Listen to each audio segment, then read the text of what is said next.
எங்கே நாம் எந்த இடத்தில் நாம் இழந்து நிற்கிறோம், எதை நாம் பிடித்துக் கொள்ள வேண்டும் என்பதுதான். ரொம்ப சாதாரணமா சொல்றேன், வருஷத்துக்கு 12,000 ரியால் கூடுதலான வருமானம் உங்களுக்கு இருந்தால் உங்கள் மனைவியும் பிள்ளையும் உங்களோடு இருப்பார்கள் தானே? இருப்பார்கள் தானே? பணம் இருந்தால் அவர்கள் உடன் இருப்பார்களே. பணம் இல்லாததுனால தானே நிறைய பேர் நம்ம திருப்பி அனுப்ப வேண்டியதாக இருக்கிறது. பணம் தேவைப்படுகிறது, ஆனால் அது எந்த அளவிற்கு தேவை, இதான் கேள்வி. இன்னைக்கு பணம் இல்லாமலாம் இருக்கவே முடியாதுங்க, அது பசை மாதிரி, அது இல்லாம ஒட்டாது. ஆனால் எந்த அளவிற்கு தேவை என்பதுதான். நாம் செய்யக்கூடிய தவறு என்ன? நம் குடும்பங்களில் நாம் செய்ய, முக்கியமாக வெளிநாடுகளில் வேலை செய்யக்கூடிய தந்தைமார்கள் செய்யக்கூடிய பிழை என்ன? குழந்தைகளை நீங்கள் நேரில் சந்திப்பது குறைவு, மனைவியை நேரில் சந்திப்பது குறைவு. நீங்கள் தொலைபேசியில் பேசுகிறீர்கள். பாசத்தை தக்க வைப்பதற்காக நீங்கள் பணத்தை மிக முக்கியமான கருவியாக கையாள்கிறீர்கள். வேறு வாய்ப்பில்லை, வேறு வாய்ப்பில்லை, கையாளுறீங்க. ஆனால் நான் ஒரு விஷயம் சொல்றேன், நம்ம எல்லாருமே குழந்தைகளுக்கு என்ன தெரியுமா கொடுத்துட்டு இருக்கிறோம்? இப்போ என்னுடைய தாய் எனக்கு கொடுக்காதது, உங்கள் தாய் தந்தையர் உங்களுக்கு கொடுக்காததை நீங்கள் உங்கள் குழந்தைகளுக்கு கொடுத்து கொண்டிருக்கிறீர்கள். நான் பல நேரங்களில் சொல்லியிருக்கிறேன், போன் மட்டும் இல்லைங்க, போன் மட்டும் இல்லை. நான் வந்துங்க இரவு நேரத்தில் ஒரு முறை எங்க அம்மா வந்து எனக்கு பிரஷ் வாங்கி கொடுத்தாங்க, டூத் பிரஷ். 7th ஸ்டாண்டர்ட் படிக்கிறேன் நான், அது வரைக்கும் கையில தான் தீட்டி இருக்கேன் பல்லு. அந்த பிரஷ்ஷை வச்சுட்டு ராத்திரி எல்லாம் எப்படா விடியும் தூங்கி இருக்கேங்க. எனக்கு அப்ப தெரியாதுங்க நைட்ல கூட விளக்கலான்னு. இவ்வளவு இன்னசென்ட்டா இருந்திருக்கேன் பாருங்களேன். அந்த வயசுல இன்னசென்ட்டா இருந்ததுனால தான் இந்த வயசுல இந்த மாதிரி புத்தியோட பேசுறேன். இதான் வித்தியாசம். சின்ன வயசுல ஓவரா புத்தி வந்துருச்சுன்னு வச்சுக்கோங்க, என் வயசுல என்ன பண்ணும் இது நமக்கு தெரியல. நம் தாய் நமக்கு தராது, நம் தந்தை நமக்கு தராதது நம் குழந்தைகளுக்கு விட்டமின் அதிக விட்டமின் தருகிறோம். அதில் அந்த விட்டமினுடைய பெயர் தான் விட்டமின் எம், விட்டமின் மணி. அதனால குழந்தைகளுக்கு வீட்டில் இருக்கிறவங்களுக்கு என்ன தெரியுமா வளருது? விட்டமின் கே, கொழுப்பு ரொம்ப வளரும். விட்டமின் என், விட்டமின் நோ. எது கேட்டாலும் நோ. 100 விஷயம் கேட்டா 75 விஷயத்துக்கு நோ, 25 விஷயத்துக்கு பார்த்துக்கலாம். சொல்லி பாருங்களேன், எதிர்ப்பு சக்தி வளரும் உங்க குழந்தைக்கு, எதிர்ப்பு சக்தி வளரும். நீங்க நோ சொல்லி பழகினால்தான் குழந்தைகள் வெளியில் யாரேனும் நோ சொன்னால் அதை தாங்கக்கூடிய சக்தியை அவர்கள் பெறுவார்கள். நீங்கள் அந்த நோ என்று சொல்லி அந்த குழந்தைகளை வளர்ப்பதற்கான அந்த விஷயத்தை பெற பணம் தேவைதான். ஆனால் அவங்க சொன்னாங்க, அப்சரா பர்வீன் சொன்னாங்க, குர்ஆனிலே இறைவன் 2 விஷயங்களை கேட்கிறான், 2 கேள்விகள், பணம் தொடர்பாக 2 கேள்விகள். ஒன்று, எப்படி சம்பாதித்தாய், எப்படி செலவு செய்தாய். எவ்வளவு வேண்டுமானாலும் சம்பாதிக்கலாங்க, இவ்வளவுதான் சம்பாதிக்க வேண்டும் என்று எந்த வரையறையும் கிடையாது. நீங்கள் எவ்வளவு வேண்டுமானாலும் சம்பாதிக்கலாம், ஆனால் எப்படி சம்பாதிக்கிறோம், எப்படி செலவு செய்கிறோம். குடும்பத்தை பாதுகாப்பதற்கு ஒரு விஷயத்தை சொல்றேங்க, யார் தெரியுமா பணத்தை சம்பாதிப்பார்கள்? என்னுடைய புரிதல்ல, உங்க எல்லோருடைய வியர்வையின் மீதும் உங்கள் எல்லோருடைய உழைப்பின் மீதும் கர்வமாக மனதை வைத்து நான் இதை பேசுகிறேன்.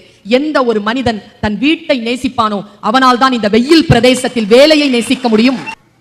நான் இதை பதிவு செஞ்சிருக்கிறேன், என்னுடைய பேச்சிலே பதிவு செய்திருக்கிறேன். பேங்காக் போயிருந்த பொழுது நீங்கள் பட்டம் ஒன்று தந்தது போல் அவர்கள் சொல்லுக்கரசி என்ற ஒரு பட்டம் தந்தார். ரொம்ப மனம் மறைப்பு இல்லாமல், எந்த ஒரு திரையும் இல்லாமல், சில நன்மைகள் விளைய வேண்டும் என்பதற்காக என் வாழ்வின் சில பர்சனலான சில விஷயங்களை நான் சொல்றேன். எனக்கு ஒரு ரத்தனம் ஒண்ணு கொடுத்தாங்க, ரத்தனம். அது நல்ல பெரிய ரத்தனம், நல்ல ரவுண்டா பெரிய ரத்தனம். வீட்டுக்கு கொண்டு வந்தேன், அம்மா கிட்ட காட்டினேன். அம்மா ரொம்ப நல்லா இருக்குமான்னு சொன்னாங்க. கவனமா கேளுங்க, நல்லா இருக்குன்னு எடுத்து வச்சு பார்த்துட்டே இருந்தேன். எனக்கு கொஞ்சம் தேவைகள் இருந்தது. அம்மா வேற எதுக்கோ வெளியில போகும்போது நான் அந்த டப்பாவை எடுத்துட்டு கூட வரேங்க. எங்க போனேன்னா நகை கடைக்கு. எவ்வளோன்னு பார்க்கலாம், எவ்வளோ காசு வரும். காசு போட்டா சரியான காசுங்க, 13 கேரட் ஒரிஜினல் ரூபி, சரி காசு. எனக்கு தேவை இருக்கு காசு, நான் வாங்கிடுறேன். எங்க அம்மா சொன்னாங்க, வேணாம் சுல்தானா, அந்த காசை நீ சம்பாதிச்சிருவ, ஆனா இது சம்பாதிக்கிறது கஷ்டம், அல்லாஹ்வுடைய அருளால் இது கிடைத்திருக்கிறது, இதை நீ பாதுகாப்பா வச்சுக்கோ, இதை வித்துறாதன்னு எங்க அம்மா.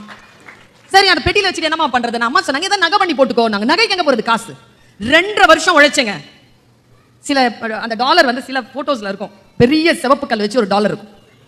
நான் ஒரிஜினல் கல்லெல்லாம் போட்டு 2.5 வருஷம் உழைச்சி, வேறு யாருக்குமே செலவு பண்ணல, எதுவுமே செலவு பண்ணல. 2.5 வருஷம் உழைச்சி 2.5 பவுண்ட்ல ஒரு டாலர் பண்ணுங்க.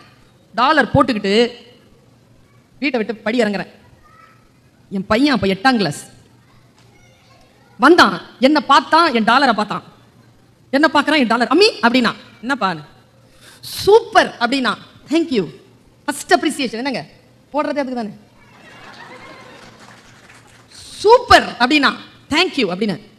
உங்களுக்கு ஒரு விஷயம் தெரியுமா, பயங்கர ஸ்டைலா பேசுவோம். உங்களுக்கு ஒரு விஷயம் தெரியுமா, 25 வருஷத்துக்கு அப்புறமாவும் இந்த ஸ்டைல் மாறவே மாறாது, அப்படியே இருக்கும். சூப்பர் அப்படின்னு விளையாட போயிட்டான். நான் பாட்டுக்கு 2 வீலர் எடுத்துக்கிட்டு எங்கேயோ போறேன். நுங்கம்பாக்கம் தாண்டறேன். அங்க குட் ஷெப்பர்ட் ஸ்கூல், அதுக்கு வெளியில எழுதி போட்டிருக்காங்க ஒரு வாசகம். என் வாழ்க்கையை மாத்தன வாசகம்ப்பா. இந்த தலைப்புக்கு தொடர்பா இருக்குன்றதுனால சொல்றேன். சிக்னல்ல நிக்கிறேன், அப்படி பார்த்தேன் பாருங்க, கடவுள் அப்படின்ட்டு கையெழுத்து போட்டிருக்குங்க. 2 வாசகம், கடவுள்னு கையெழுத்து போட்டிருக்கு. என்ன வாசகம் தெரியுமா? எல்லாம் நிமிர்ந்து உட்காருங்க கொஞ்சம். இப்ப வாழ்க்கை மாற போகுது உங்களுக்கு. இந்த வார்த்தையை நான் சொன்னேன்னா இப்ப மாறிடும் வாழ்க்கை. என் வாழ்க்கை மாறிடுச்சு. நீ கடவுள் கையெழுத்து போட்டிருக்காரு. திரும்பி பார்த்தேங்க, புத்தருக்கு ஏதோ எங்கேயோ உட்காந்து என்னமோ வந்துச்சுன்னு சொல்லுவாங்கல்ல, புத்தி, ஞானம், அருள் வந்துச்சு. அந்த 2 வாசகம். நீ கீழே கடவுள் சைன். நீ அநியாயமாக சேர்த்து வைத்திருப்பதை அனுபவிக்க என் ஆசீர்வாதம் கொண்ட ஒருவன் வருவான். என் பையன் சொன்னது புரிஞ்சுதுங்க. ஒருவன் வருவான்ல, ஒருத்தி வருவாள். அதனால தாங்க அவன் சொன்னான் ஆஃப்டர் 25 இயர்ஸ் மாறாதுன்னு சொன்னதுக்கு ரகசியம் என்ன நினைக்கிறீங்க? அப்போ முடிவு பண்ணுங்க, வாழற வரைக்கும் ஹலாலா வாழ்ந்து போயிருமே தவிர அநியாயமா பணத்தை சேர்த்து வைக்கிற இந்த பிசினஸ் இனிமேல் நிறுத்தணும் அப்படின்னு என் மனசுல வந்த அந்த வினாடி. பல நேரங்களில் நாம் யோசிக்கிறோம், நீ அநியாயமாக சேர்த்து வைத்திருப்பதை அனுபவிக்க என் ஆசீர்வாதம் கொண்ட ஒருவன் வருவான். பட்டுக்கோட்டை எத்தனை அழகா எழுதியிருக்காருங்க. வாழ்க்கை கணக்கு பாட்டு ஞாபகம் வருதா? வாழ்க்கை கணக்கு தெரியாத ஒண்ணு காசு தேடி பூட்டுது. வாழ்க்கை கணக்கு தெரியாத ஒண்ணு காசு தேடி பூட்டுது. காதோர நரச்ச முடி கதை முடிவை காட்டுது. கதை முடிவை காட்டுது. எவன் ஒருவன் தன் வாழ்க்கை நிலையாமையை மனதில் நினைத்துக் கொள்வானோ அவன் பணத்தை சம்பாதிப்பானே தவிர பணத்தை அநியாயமாக சம்பாதிப்பதோ சேர்த்து வைப்பதோ செய்ய மாட்டான். வாழ்க்கையில் நமக்கு என்று வரக்கூடிய அந்த விஷயம் என்ன? நான் உங்க எல்லாரையும் கேட்கிறேன், எத்தனை பேர் இங்க அண்ணனோட பிறந்திருக்கீங்க? அண்ணனோட அண்ணனா எத்தனை பேர் பிறந்திருக்கீங்க? இந்த அண்ணமார்களுக்கு எல்லாம் ஒரு விஷயத்தை சொல்றேன், அண்ணனா பிறக்கிறத விட பாக்கியம் எது தெரியுமா? அண்ணனோட பிறக்கிறது. அண்ணனோட பிறக்கிறது தான் பாக்கியம். அண்ணனா பிறக்கிறது கஷ்டங்க. ஏன் தெரியுமா? அக்காவா பிறக்கிறதும் அண்ணனா பிறக்கிறதும் என்னன்றது எனக்கு தெரியும். இந்த பூனை பிரசவத்துல குட்டி போட்டுச்சுன்னா முதல் குட்டியை பத்தியமா சாப்பிட்டுருமா. சயின்டிபிக்கா உண்மையா பொய்யான்னு எனக்கு தெரியாது. ஆனால் நம் குடும்பங்களில் குடும்பத்திற்காக பத்தியமாகி போனவர்கள் அண்ணன்மார்களும் அக்காமார்கள். பத்தியமாகி போனவர்கள். அன்னைக்கு கூட்டிட்டு வந்தாங்க ஒருத்தங்க, அவங்க சொல்றாங்க 4 தங்கச்சிங்க, 4 தங்கச்சியும் கரை ஏத்திட்டு இப்போதாங்க நிமிர்ந்திருக்கும். பிள்ளைக்கு ஏதேனும் நன்மை செய்யணும்னா இதோ இந்த வருஷத்துல தான் ஆரம்பிக்கணுங்கிறது அந்த அம்மாவுடைய குழந்தைக்கு, மூத்த குழந்தைக்கு வயசு 17. தன் வாழ்க்கையை முழுமையாக ஒப்படைக்கின்ற அண்ணன். எனக்கு எங்க தெரியுமா எனக்கு கோபம், அந்த மாதிரி அண்ணங்கிட்ட பேசாத ஜென்மங்கள் சிலது இருக்குது. என் அண்ணன் நல்லவன் தான், வந்தவ பேச்சை கேட்டுக்கிட்டு இப்பெல்லாம் ஒன்றும் செய்யறது இல்லை. நானும் ஒன்றும் பேச்சுவார்த்தையை வச்சுக்கிறது இல்லை. இப்படி பேசுறவங்க எத்தனை பேர் இருக்காங்க தெரியுமா? எங்க அம்மா அவங்களை காட்டி காட்டி பேசுறேன்னு நினைக்காதீங்க, எனக்கு வேற வாழ்க்கை இல்லை, அவங்க தான். அதனால தான் சொல்றேன். அவங்க தம்பி கல்யாணத்துக்கு நான் கொஞ்சம் சின்ன வயசுல இருந்து அப்படிதானா, எங்கேயாவது போட்டோ எடுத்தா போய் நின்னுப்பேனா, எங்க போட்டோ எடுத்தாலும் பக்கத்துல போய் நின்னுப்பேனா. புது தம்பதிகள் அங்க அப்போ அந்த காலத்துல எல்லாம் நான் 2.5 வயசு 3 வயசோ அந்த காலத்துல போட்டோ எல்லாம் ரொம்ப லிமிட்டடா தான் எடுப்பாங்க. எல்லா இடத்துலயும் நான் போய் நின்னா அந்த பொண்ணு இருக்குதுல்ல, வந்த பொண்ணு மாமாவுடைய வைஃப், அவங்க எங்க அம்மாவுடைய தங்கச்சி காது கடிச்சிருக்காங்க. இந்த பாப்பா எப்ப பார்த்தாலும் இங்கே நிக்குது, கொஞ்சம் நகர்த்தி விடுங்கன்ட்டு.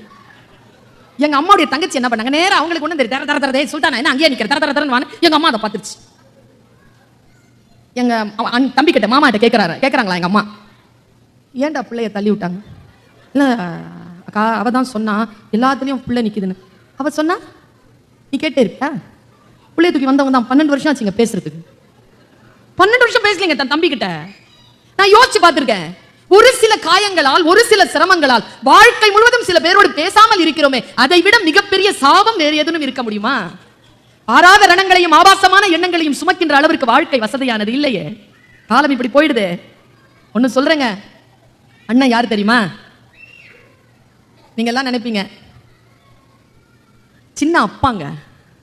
அப்பாவை இளம் வயசுல பார்க்கணும்னா இப்ப உங்க அண்ணனை பாத்துருங்க. அப்பாங்க அது அப்பா. அவனோட போய் பேசாம இருக்கிறோமே.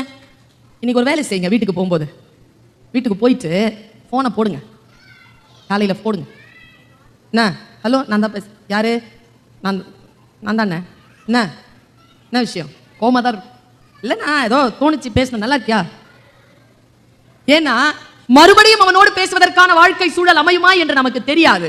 காலத்தை அந்த பூவை அறுக்கிற மாதிரி பணத்தை அறுப்பதற்காக அல்ல, காட்டுப்பூவை கண்டவுடன் அறுப்பது போல் உறவுகளினுடைய அன்பை உடனடியாக நீங்கள் அறுவடை செய்து கொள்ளுங்கள். முடிந்தால் முறிந்து போன உறவுகளை தக்க வைப்பதற்கான ஒரு வாய்ப்பாக இன்றைக்கு ஆரம்பிங்கள். ஏனென்றால் நமக்கு அம்மா அப்பாவுக்கு தெம்பு இருந்தா தம்பி தங்கச்சிங்க கிடைக்கும், அண்ணாக்கா கிடைக்காது.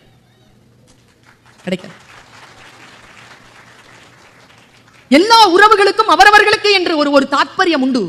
அந்த தாற்பயத்தை கையில் எடுத்துக் கொள்வது, பாசத்தோட இருக்கிறது எவ்வளவு பெரிய விஷயங்க. பாசமான சொல் இருக்குல்ல, அது வாழ்க்கையினுடைய ஆயுளை நீட்டிக்கும் தெரியுமா? பணம் செய்யாததை பாசமான சொல் நிகழ்த்தும். பாசமான சொல் உயிரை கொடுக்கும். சொன்னாங்கல்ல, செத்துக் கொண்டிருந்தேன், யாரோ என் தாய்மொழியில் பேசினார்கள், எழுந்து கொண்டேன். நான் பாருங்க ஒருத்தன், என்ன வார்த்தை இது? ஒன்னு சொல்றேங்க, போன் எடுத்த உடனே ஹலோ தம்பி சாப்பிட்டியா? கண்டிப்பா அம்மாவா தான் இருப்பா.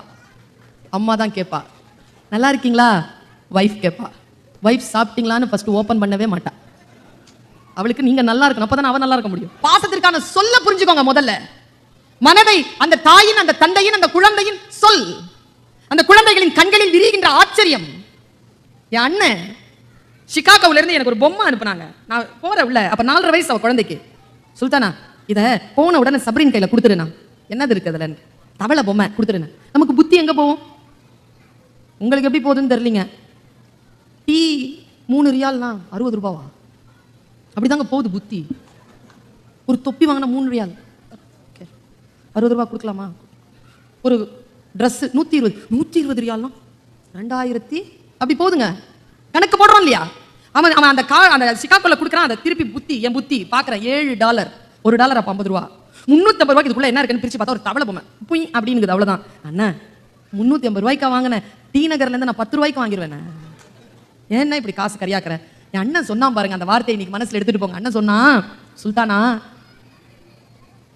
350 ரூபாய் 10 ரூபாய்லாம் இல்ல, இது பேட்டரி போட்ட உடனே புய் அப்படிங்குதுங்க, அப்படி வருது அது தவளை. அவ்வளவுதான்.